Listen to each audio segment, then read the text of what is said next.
Now, with the threat of this severe weather, many area schools have canceled after-school activities. Now, homeowners and local officials are bracing for potential storm damage. The main concern, of course, is damaging wind, but also flash flooding.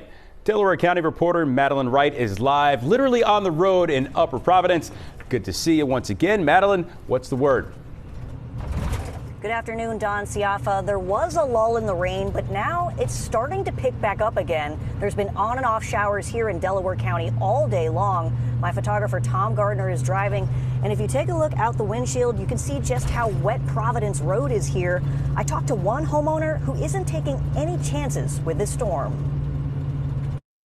Welcome to my mud pile. Upper Providence homeowner Jamie Houghton is rebuilding her house after it was crushed by a tree during a storm last year. The tree that fell in the summer cracked the foundation and shook the house off the foundation, so it completely had to be demolished. She's living in a rental in the meantime and taking extra precautions for tonight's storm. Every time we hear severe storms and stuff like that, we've kind of go through a process in our head of make sure everything's charged. Rope rescue throw bag. Chester firefighters are carefully monitoring conditions too. They have swift water rescue boats on standby in case of flooding. So the city of Chester, Upper Darby, Manoa, Aston, Tinicum, Chester Heights, just to name a few.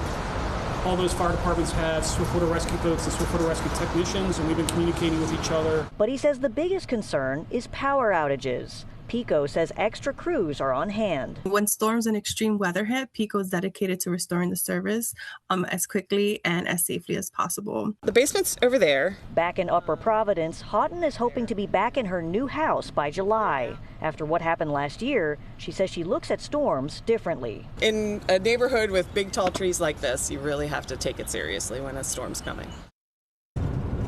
Now back live, you can see just how wet Westchester Pike is here.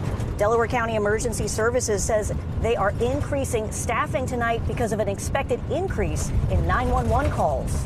Live in Upper Providence Township, Madeleine Wright, CBS News, Philadelphia, Siafa. All right, Madeleine, you and Tommy be careful on the road. Thank you.